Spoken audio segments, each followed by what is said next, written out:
Brave and big, let's go. Let's go. Hey, you know how fun it is to do this live? Like we do some remote, but man, in person, looking in those big, beautiful blue eyes. Stop. Bro. I've noticed your beard and your jawline specifically looking extra good. I will tell you that beard is getting gray, homie. I mean, I like it. Well, it's just like, let me walk into a room and just show people wisdom. Look at my face. Yeah, you know what I'm saying? Look no further than my jowls. We're about to get into a topic of authority, but right before we do, Joey, what just happened is kind of how we start all of our conversations. Yep. How great is it to have a great friend that you dearly love, and it is like a joy to give them ridiculous compliments? What do you think about that? You are. Here's a compliment for you, big guy. Is that you? Easy now, because you're about to get one. You are so good. You do a couple things really, really well. You are always affirming the good you see in others, and it is back to this idea of encouragement. We talked about that in the previous episode. This idea of encouragement, pointing out something good in somebody else that they should continue to do. Yeah. So when I hear it from you, it never gets old. I know this for when Kristen says things to me, or I say to her, it never gets old hearing good things that you're doing about yourself, and the more specific, the better, and you're so good at that. Man, well, thank you. Don't you think, though, like, and you're great at, like, matching energy, and you bring energy, but I thought it's just, like, total side idea, but, like, you see somebody in the mall, you can either, like, bring energy, match energy, or just walk by them and not let that moment actually happen. Hey, you said that story, Reggie, in the mall. It's such a good one. I guess that's what I was thinking. Were you of. going? Have you already? Yeah, I didn't know if you planned that one, but that makes me think of that. There's a guy, Reggie. We were like very average friends in college.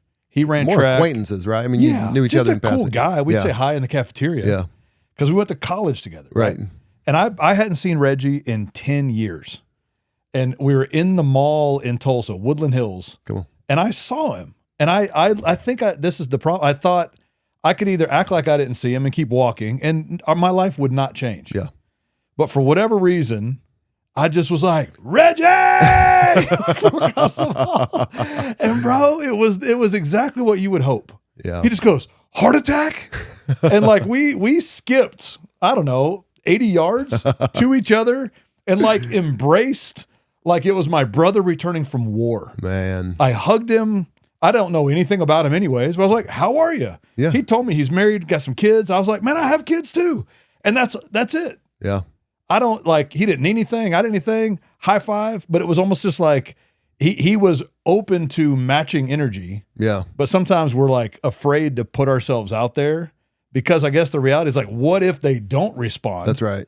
The worst thing that happens is I yelled a guy's name in the mall and kept moving. Hey, but the best thing that could happen is exactly what did. That's right. And we're talking about it today. Well, a couple things jump out there. Like one, the most important word in the English language is a person's name. So you and then the second thing you can do is when you, I won't botch the quote exactly, but it's something like your cap on life is your threshold for embarrassment.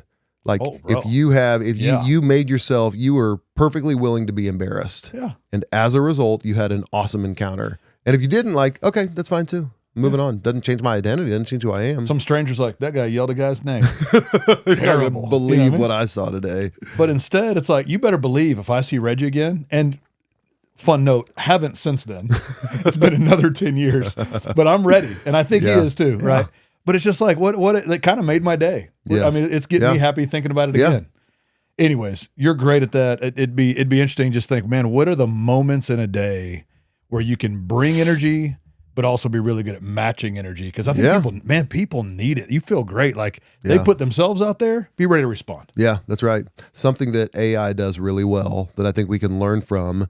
And I asked it once, like, you mimic human interaction. Like, tell me the principles behind it.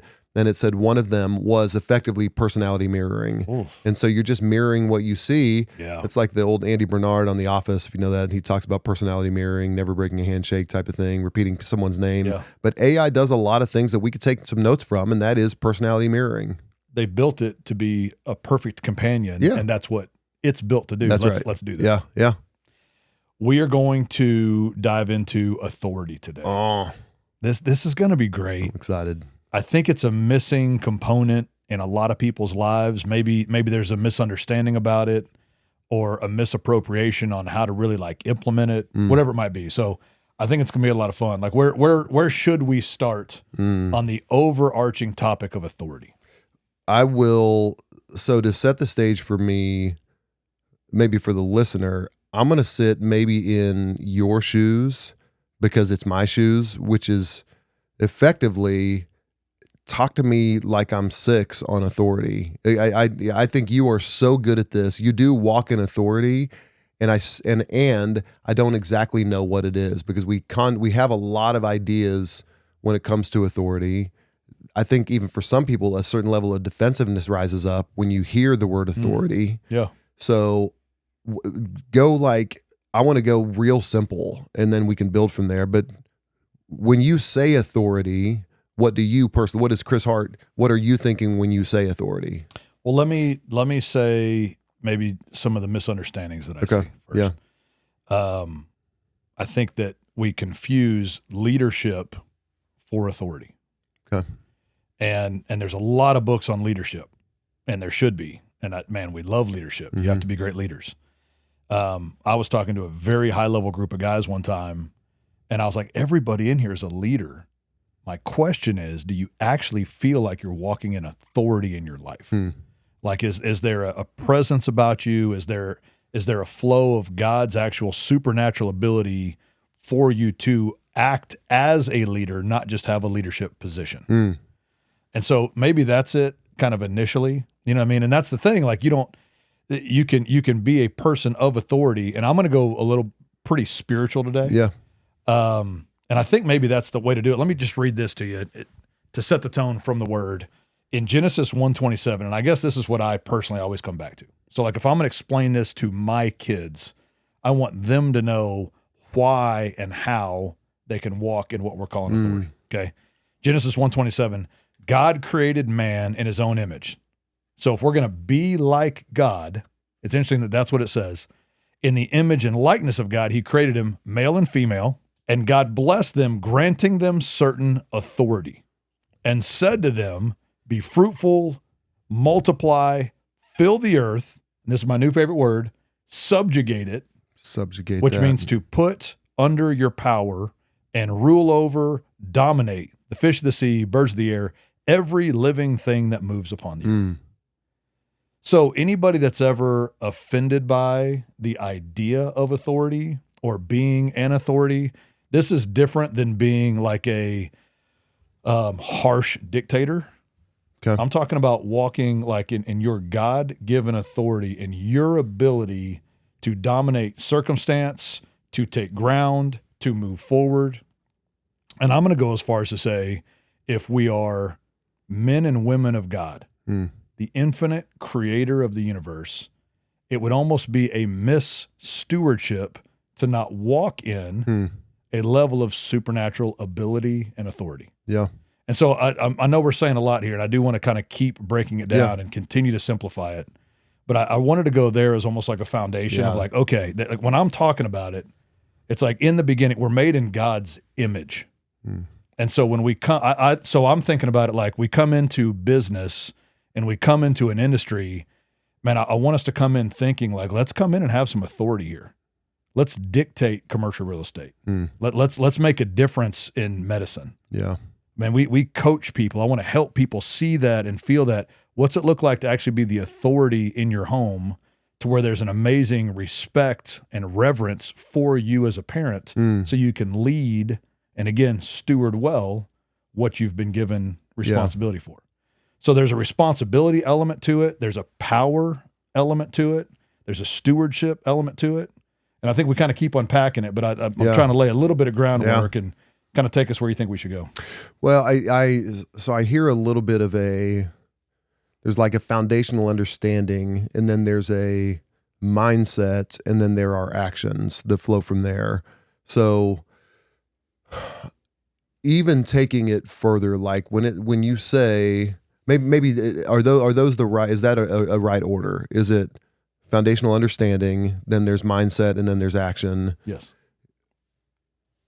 When you think about the mindset you have of walking in authority, into a room? Like, let's say you go in a social gathering. What does that actually mean in that social gathering? That's great. This is a good picture to paint. I don't think you have to come in and kind of be the cock of the walk. Mm-hmm. Everybody look at me. Like I don't see Jesus exempling that. But I do think you walk in, and me personally, I'm just thinking, man, there are people in here for sure that need help, want to take ground, but they're not sure how to. And could use some encouragement. And I think it's different to be like, hey, bro, like we did at the beginning, like your beard looks good. Yeah. Great. There's no authority behind that. But what you might need is a little bit of infusion of courage. And if I'm operating in my authority to do that, and that's a cool thing too. I think your authority, what it does is it magnifies your giftings. Oh. Okay. I have a gift of encouragement. Yeah. I like to do it. It's fun for me. Right. Yeah. But if I'm walking in my God-given supernatural authority, now that ability is multiplied. Like we've been in Nashville, there's been some fun interactions that we've had, and it's like, man, I'm kind of seeing this in you. Can I use my authority to encourage you? And it's not like mind-blowing. It's like, hey, be really good at what you're doing right now. Oh, but if it's said with the authority that should be behind it, now we can do something. All right. So think about this, like a doctor. They call him an authority on a subject because he's studied in that subject, he's gifted in that subject, and he can operate in that region. And now he's an authority on this part of this specific medicine.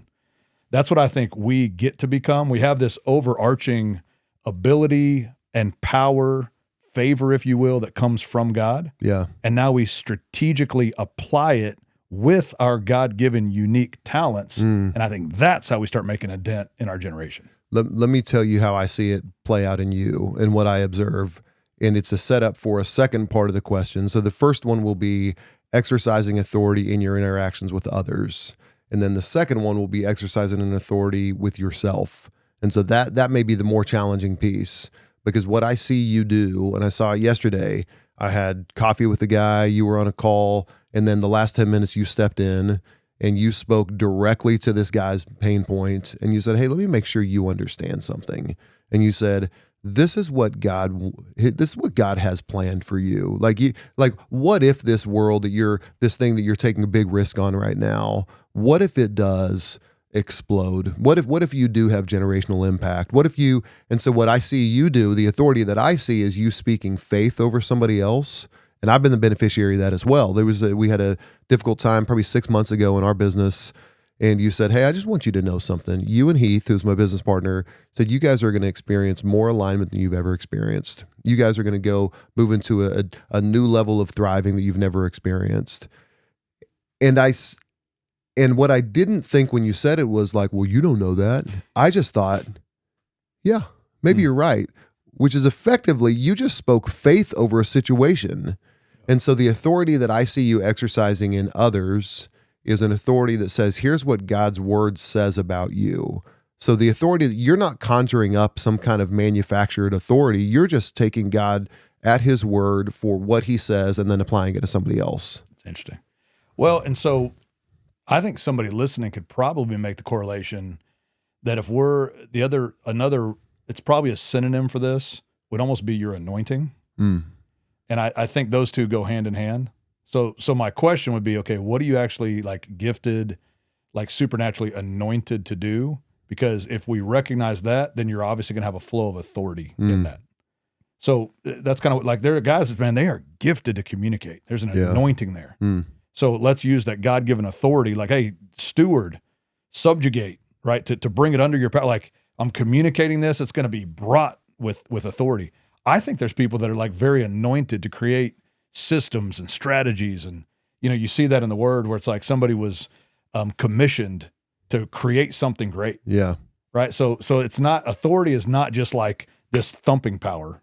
Yes. I think it's really activating the anointing, but walking in a supernatural confidence in it, usually for the benefit of others. Yes. And then kind of to your point too, man, there's times where I want to use that authority to make sure that I'm at my best, but again, ultimately to benefit other people.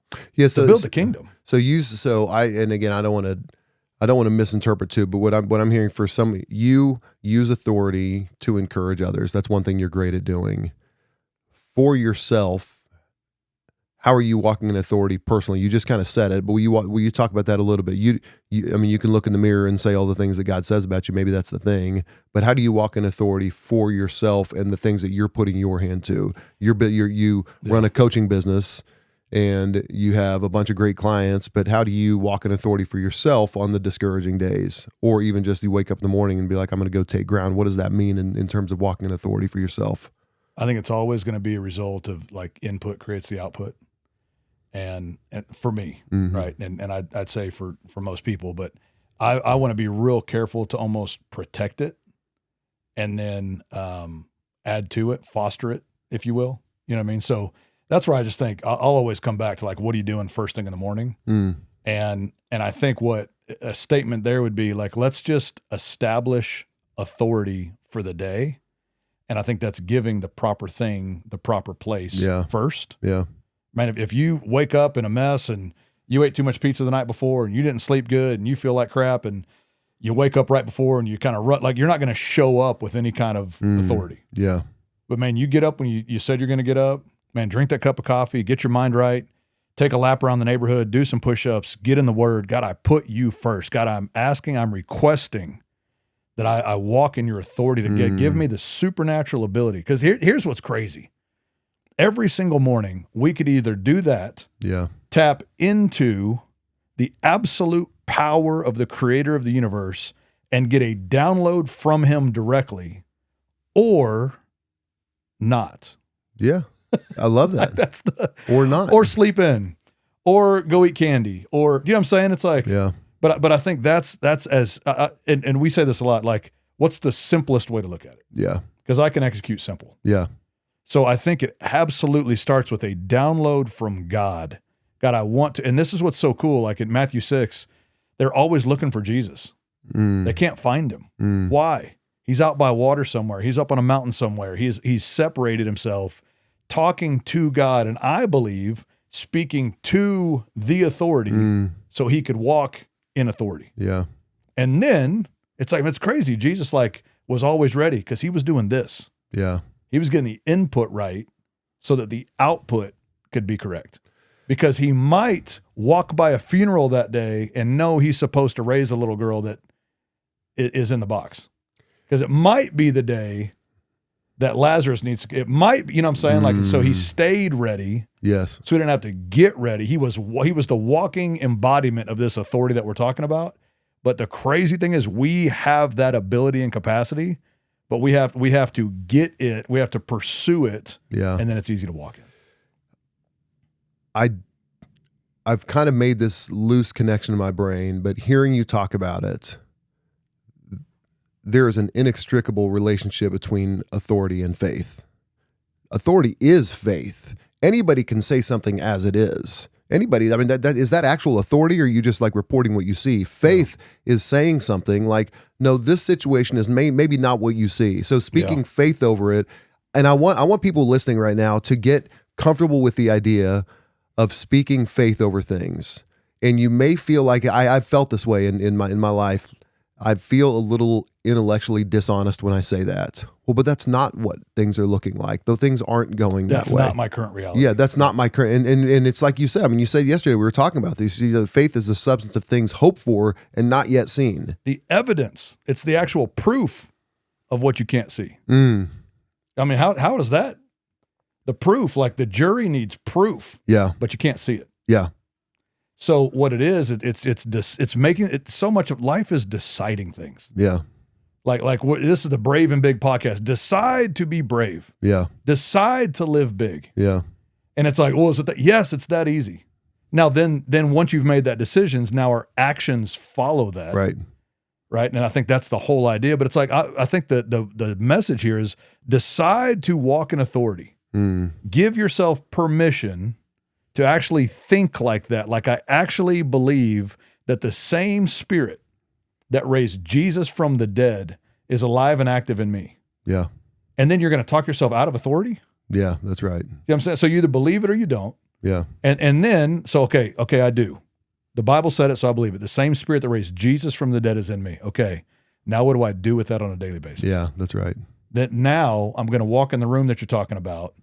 not to float in and hope everybody claps for me, but now I'm going to walk in just thinking, man, I'm on a mission in this room. I bet there's 5 guys in here that I could help them think a little bit differently. Could encourage them to be an awesome dad. Yeah. Man, give them a little juice on what they're actually doing right now. Man, that business could be something great. You could build a kingdom with that company. That's a fun room to walk in. Now we played pickleball last night. Yeah. Pickleball was great. And all the side conversations, because I think we went there on purpose. Yes. To take guys a little bit further. Yeah. This is where they came in at pickleball. Man, after the 3rd game, though, we've had great conversations. Yeah. We're better for it. They're better for it. But we came in on purpose. We came in with authority. There was, from you and I talking on this topic, this has been months ago, but I was at a conference and there was a guy who I just got talking to, and he was talking about a real, like, at the moment in his marriage, it didn't seem like they were going to make it. And I just said, bro, we don't know each other, but I believe the best years in your marriage are ahead of you. They haven't even happened yet. You have great things happening. Your marriage is going to be so fully restored. Same place. I talked with a guy who was having like deep issues with his brothers. They're all adults. And I said, hey, your relationship with your brothers is going to be restored. Now, do I know their situations? No.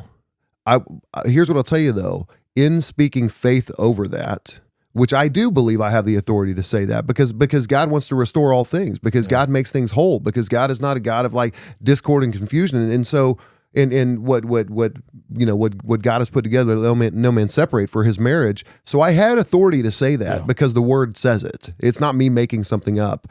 And both of those guys, one of those guys texts me every month about his marriage and his sobriety journey every month. And we just met that time. The other one said, you don't know what that word did for me. And one of his relationships is already being restored with his brothers. And so it feels like such a gamble. And back to like, I think that this actually ties into what's your threshold for embarrassment? How far out on the limb are you willing to go? And again, this is the concept of authority. Again, it's maybe a little confusing for some. It's been one that I just continue to learn. But as you say it, as you unpack it, I think like, oh, well, I'm walking in some of that, and I can continue to walk in it. Well, so then, okay, let's go. I love where you're going with this. If it's in the Word, I have decided that I believe that the Bible is true. Yeah. Okay. So, and I believe that everything in the Bible is for us. And if God's done it for anybody, he'll do it for me. He's not a respecter of people. So it's funny to think about. It's like, well, that guy walks in authority. So what I like is the practical side of that is, okay, so what's it require? What's it look like to develop it, cultivate it? I think about Jesus. Is it Matthew 17? The disciples are trying to cast a demon out and can't, and it's like, man, what's the deal? And he goes, man, there's some prayer and fasting involved for some of this kind of stuff. Right. So I think that's just a cool example of like our part in this. Honestly, what's the 20-mile march to cultivate authority? Wow. You know what I'm saying? Man, are you in the Word? Like like, do you know the promises? Yeah. Because if I know it, then I can tap into it. Yeah.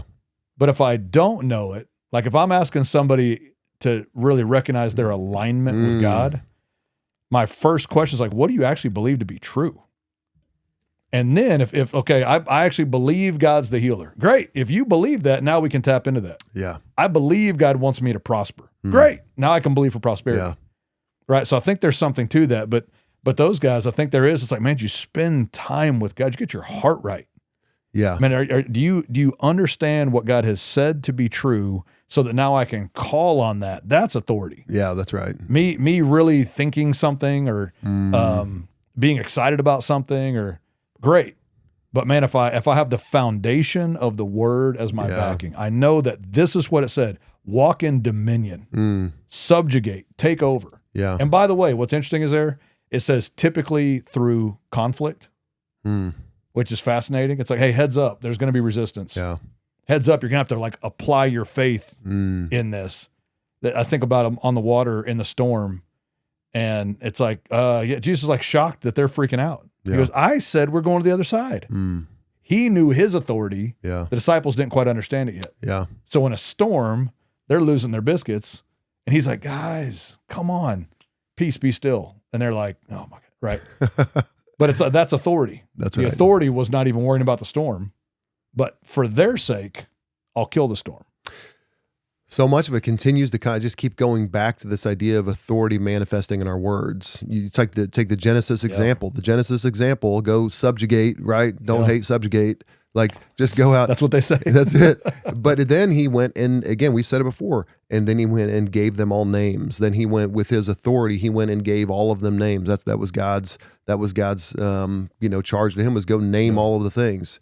All right. So whenever it's probably 20 years ago. I don't know. How long you and Molly have been married?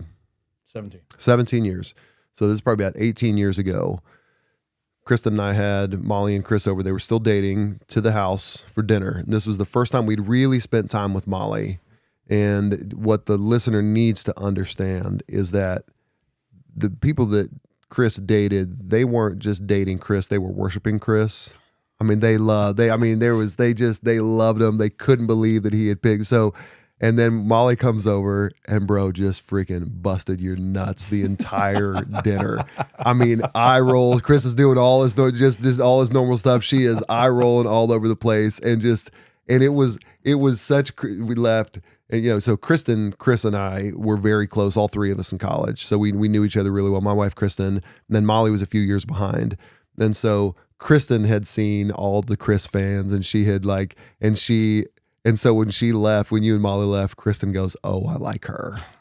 So just to see, and it was almost in that moment, I was like, this is the one, because he has met his match or his pair or his adversary or the one who's going to sharpen him or whatever it is. And it was awesome. So here's the question I have when it comes to authority in marriage. What does, again, when we hear that, we actually think of one domineering, one submissive. So will you help? What is that? How does that concept of authority apply in marriage? Not just for you, but how does the authority apply for Molly? What's the authority she walks in your marriage? Great topic.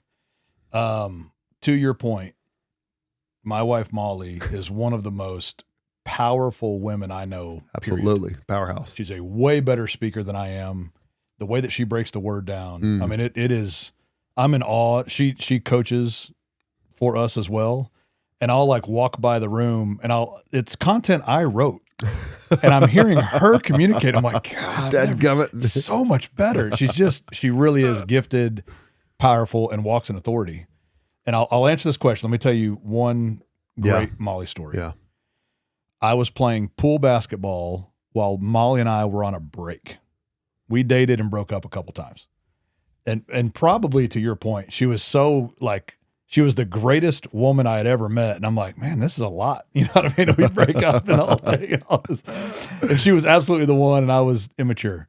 We're on a break and I'm playing pool basketball and I go for a monster dunk and a girl in the pool goes to block my shot and puts her finger behind my eyeball and my eyeball came out of the socket. It was the weirdest thing I've obviously ever felt in my life. Was it dangling? What was the? It was out I thought, oh my gosh, it's bleeding. And so I went to touch, and then my hand hit it right here. Which is 3 inches from your 3 face. inches, if you're just listening, it's 3 inches out. Oh my gosh. It wasn't at my nose, but it was out. And everybody obviously freaks out.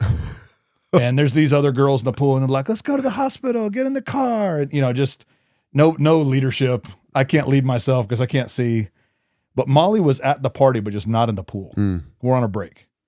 And I'm getting escorted out of the pool. And I was like, whoa, I need Molly. Wow. And somebody went and got her. And she's disgusted that she's been requested by me because we're on a break. Just this idiot. And she comes out and she looks at my eye and she goes, Jesus, in the name of Jesus is the first thing she said. So that's also when I knew it was bad. She said my pupil was pointing towards my nose. Oh my gosh. And so she just put her hand on it and she goes, you are healed right now. She was mad about the whole situation. Wow. And then just put her hand on it, prayed for a minute. And I was like, okay, hold on. And I'm telling you right now, literally, it just goes and went back into place and straightened out. Dang. Like it never happened. And I was like, what? I need her in my life.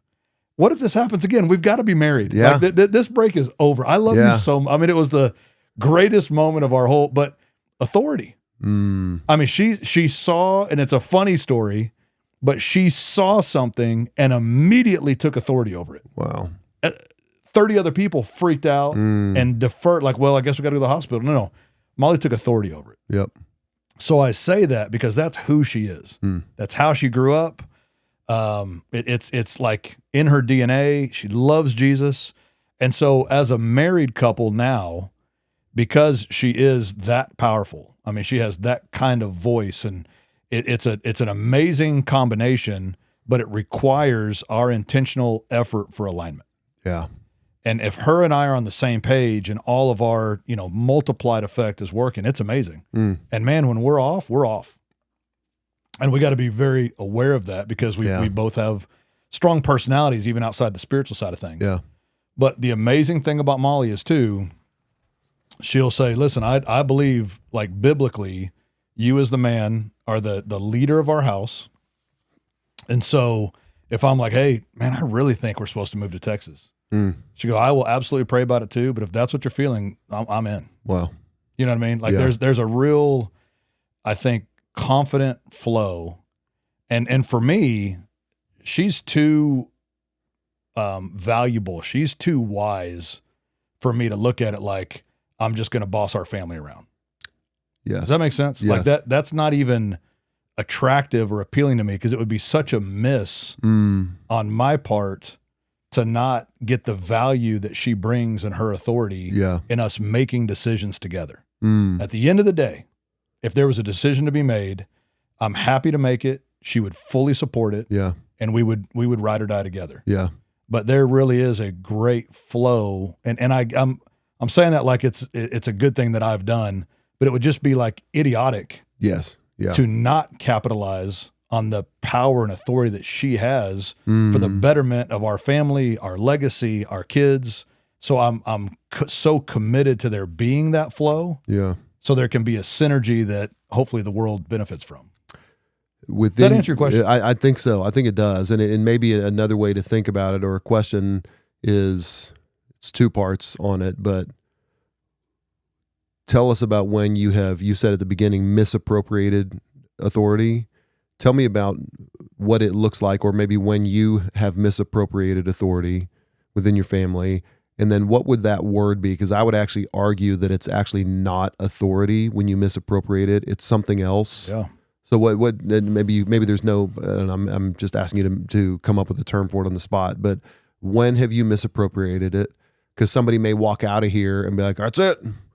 Move my family to Texas, like Chris said. I'm the big dog. Yeah. I'm the big dog, right. I think it would be any time it was for selfish ambition or personal gain, factoring out my role as leader, which should be my role as serving my family. That's good. So I think that the times where I'm a bear at the house are like when any of like my preferences have been violated. So it's just this selfish act. Yes. Of like unnecessary like dominance is probably, to your point, it's not authority. Yes. And if it's like true like God-given spiritual authority, we're moving the right direction and we're out front. And keep in mind, if you're out front, that means you're taking the hit, which is where you should be. Yeah, that's right. And maybe that's the power. Like I'm built for that, and I want to protect. As powerful as Molly is, I do want to protect her from that. Yeah. So anytime I miss if I'm hitting my hand on the table and having to say I'm the boss, I'm missing it. That's right. I either am walking in it and it's very obvious, or I've gotten in the flesh on it. Yes. And I'm trying to lead us somewhere, probably out of my selfish desire, and I'm missing my function and role as the God-given authority of my home that would lead by serving and lead by valuing and taking care of the flock that's mine. Yeah. Instead of trying to be the tough guy saying this is where we're going to go because it's good for me. Because you could, as strong as Molly is, your personality is so strong and you have the potential to be so domineering, you could get basically anything you wanted in your marriage, in your friendships. You have that ability. You have that force of will where you could do that. And I've heard Jordan Peterson, he defines meekness, because he always thought of meekness. I heard him talk about this. He said meekness, he always thought of it as equating it with weakness also. Being meek is weak. But the way he describes it is, meekness is having a sword, but keeping it in its sheath. Strength under control. Yeah, strength under control, which is what separates strong men from crazy men. And you need the strong men who know when to wield the sword, when not to. Well, and it's kind of that idea of like, I'd rather be a warrior in a garden than a gardener in war. Man, that's good. Right? Yeah, it's like I am fully capable and ready. Yeah, and we train for it. And if war happens, we'll fight. But but it's not us just like looking for it. Yeah. And we're also not ill-equipped for it. Right. Yes. When you think about your kids, of course, we all want our kids to walk in authority and a confidence and a supernatural wisdom, authority, confidence. So how do you impart that to them by the way, when adults have a hard time really understanding this concept, how do you then break this down or model it well for a 9-year-old or a 14-year-old or a 17-year-old in a way that they're going to appropriate it well? We're real big on just our overarching mindset. But again, it comes back to like, if you're going to have the right mindset, it's because you have the right identity. Okay. And so like in our family, it's like, hey, first and foremost, we're Christians. We love Jesus. Yeah. Secondly, we are the Hart family. So we know who we are and we know what comes with that. And man, trust me, my 15-year-old daughter at times says, well, I've got to do this because I'm a Hart, and said stuff like that. Yeah. In a negative way. Yes. Like I have to present as something. It's like, whoa, stop it. What I care about you presenting is that you love God and you're going to take care of the people around you. Yeah. If you're wearing a cool sweatshirt or not, I don't care. You know what I'm saying? Like, if your toenails, like you do your toenails, don't be nasty. But like, I really care that you love Jesus. You know what I'm saying? Like whatever it might be. So, so I say that because obviously it's not just rainbows and giggles all the time and really helping to foster identity. Sometimes any strength out of balance becomes a weakness, right? Like every morning we say, you heard me this morning, hey, winners win. And then they yell, losers lose. And I'm a winner. And it's great. Yeah. However, the other side of that was my daughter lost a soccer game and she's like extra down because she's like, well, I know that the expectation is that we're always winners. It's like, whoa. That doesn't mean we're going to win every single game we ever play. Yeah. I do think we're going to win a lot more than we lose because we have the right mindset. But overarching, it's like, yeah, you lost. The score didn't align like you wanted to in that game. What'd you learn from it? Were you a good teammate? Did you honor your coach? And are you going to get better from it? That's winning. That's you being a winner. Yeah. So I think that tying all this back to like this mindset of authority, yes, man, we know who we are in Christ. We know what God's made us to be and what to do. So my 9-year-old can walk into Bixby 4th grade and walk in with some confidence because it's like, I'm a Christian. Yes. I'm going to heaven. Yeah. God's favor's on my life. I can help you. Man, I have an influence about me. Right. So for her, it's age appropriate. Yeah. When she is playing soccer, I'm a pretty good athlete. I've trained for this. Yeah. Man, I'll tell you what, I'm probably not going to get injured. I'm hooked up with Jesus. Right. You know what I'm saying? Like there's just this confident flow as a result of saying like, cause they know this verse, man, here's how you're creating the image of Christ, man. You're supposed to come in and dominate. You're supposed to do well. Like that's you're hooked up with the Creator. That just makes me think about so much of that identity, which goes back to the word. And I heard this from Phil Comer, who's one of the most brilliant men who knows the Bible, maybe better than anybody in the world. He says that the number one predictor of a child retaining their faith through their adulthood is scripture memorization. Wow. Period. That's it. Like that's the one tie-in that says you're going to maintain your faith if you get the word, if you memorize the word in you. Yeah, it's in you, helping to define you. Yes, and it creates your outlook. Yeah, right. So again, I mean, for me, I think, gosh, did we really get our kids memorizing enough scripture young? Like, I wish we would have done better. And good news, they're 17 and 16. So let's not. Okay, so it doesn't have to be 8 or 9 years old. I want to go one more direction with this, and I believe you touched on it at the beginning, but I want to think about this in the workplace for a moment, and I want to think through 2 different lenses. I want to think of somebody who is specifically in a leadership position, what authority looks like, and I'm maybe thinking on that. I'm maybe thinking somebody who is in a leadership position but is not walking in authority, and then I want to think through somebody who is not in a leadership position, who doesn't feel like they have room to walk in authority, on what it looks like for them to walk in authority. That's great. Let's start with the latter. Okay. I think a lot of people land there. I was on staff at our church for years, and so I was not the lead pastor. But so I'm going to go. You remember the story of the Roman centurion, and he wants his servant to be healed. Yes. So he goes to Jesus, right? And it's fascinating. It says it marveled Jesus what he said. He goes, "Hey, my servant's sick. Would you come with me?" And Jesus says, "Yes, of course." And then he goes, well, you don't even need to come. If you'll just say it, it'll happen. And he said this, because I'm a man under authority with authority. Ooh. And that's the game changer. And that's what I learned on being on our church staff. Like, I was submitted to Pastor Bill and was over 5 departments. So had, hundreds of people that would do what I asked them to do in serving in the different areas. Yeah. Like in the military. Man, you got a colonel that's a stud. Right. My granddad was a colonel, man. People listen to him, right? But you better believe he reported to that general. So what I think would be a miss today is if we didn't say this: the level of your submission will determine and dictate the level of your authority. So grab that. Ooh. Like, who are you submitted to? Dang. And start with the level of your submission to God. And that's what all of this is based on. Man, do you know the word? Are you in the word? That's how we submit to it. God, I want your voice. I will listen to your voice, and I will execute what you say. And if we'll do that, guess what's going to flow from that is authority. Wow. So in your job, you may not love your boss. Your boss might make dumb decisions sometimes, but there is a godly initiative to submit to them. I will do what you're asking me to do. Obviously, it's got to be moral, all that. But I submit to my boss. And you just watch. You work your butt off. You prove how great you are. You prove what you're capable of. And you're submitted. Your authority is going to flow. Now back to the first one. Yeah. You have a boss that has a position. And I think that's where we started, right? Yeah, yeah. It's cool that your title is vice president. Right. Love that. I need you to actually act like someone worth following. And I believe that the way that you do that is this same thing. Like, your identity isn't in that vice president position. Yeah.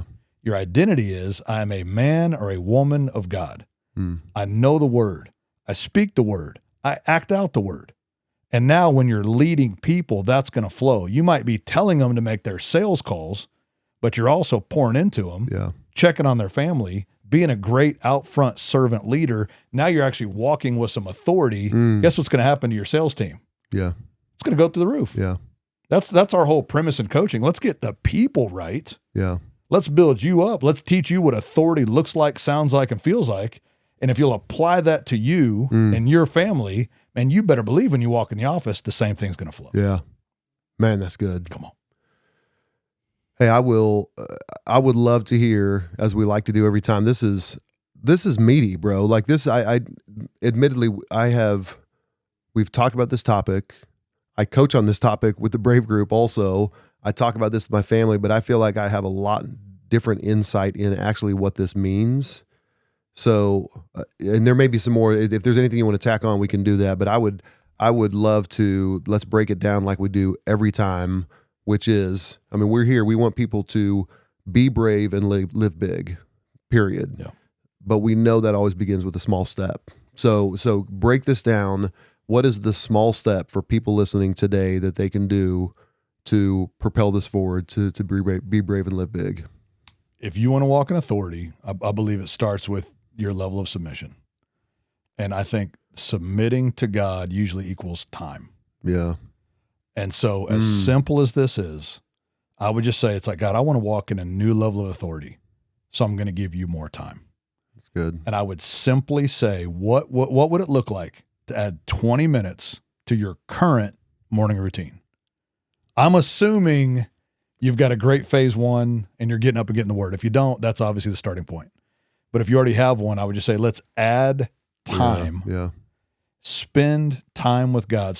And this is what I would do. Spend time in the word, then spend time talking to God. Yeah. Request authority. Ask him for moments and opportunities to walk in it. And then I would write down, one, what you're grateful for, because that's that submission. Yeah. And then also write down opportunities that you're believing for, and you just watch. Yeah. I believe these doors are going to open. It's so simple. Time with God will equal authority.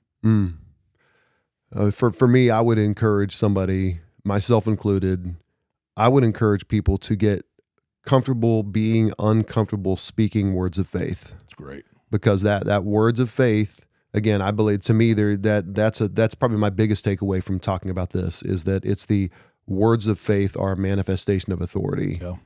And so I would encourage all of us, when you hear somebody is having a rough time, go ahead and remind them who God is. Yeah. Go ahead and remind them. I said on another episode, just go ahead and remind them, your job is not to understand what God's doing. Your job is to stand under who God is. Come on. So go ahead and be comfortable speaking those words of authority that comes from exactly what you just said, more time with God. To get in the word, just bury the word in your heart so that you can then be able to speak words of faith. So that's my encouragement. It's a challenge to me as well, is be comfortable getting uncomfortable speaking words of faith over your own situation, over your spouse's situation, over your kids, over people that you meet, over strangers. Go ahead and do it. Let's just see what happens. Yeah. Here's the finale. You ready? Yeah.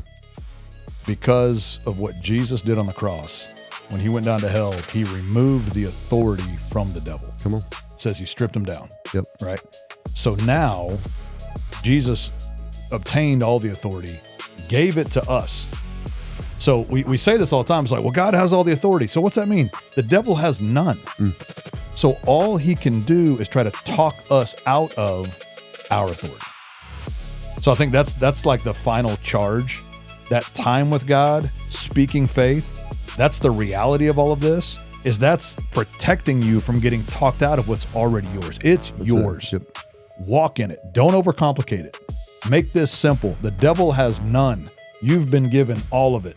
Don't let him talk you out of half of it. Yeah. You know what I'm saying? Yeah. Walk in it and watch the fruit of your life pile up because of it. Okay, real quick, triple S for us. Subscribe, share, star, give us 5 stars wherever you listen to podcasts.